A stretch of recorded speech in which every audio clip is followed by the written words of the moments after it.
हे बघा, सकाळी नाश्ता बनवायची गडबड आणि काम आवरायची गडबड. मी थोडंसं काम आवरून घेतलं.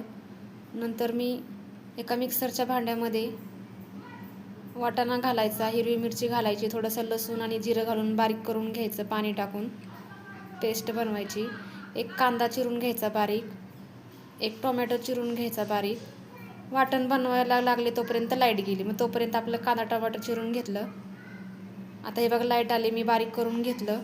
नंतर त्याच भांड्यामध्ये मी अर्धी वाटी पोहे भिजवलेले, 1 वाटी रवा आणि दही घालून मी बारीक करून घेतलं आहे आणि थोडंसं मीठ आणि थोडंसं सोडा घातला आहे. मिक्स करून घ्यायचं.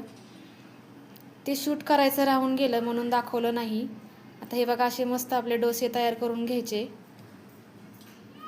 टोमॅटो कांदा वरतून घालायचा, नाही घातला वरतून तर पिठामध्ये मिक्स केला तरी चालतो. हे बघा, मस्त आपले वाटाण्याचे डोसे तयार आहेत. रेसिपी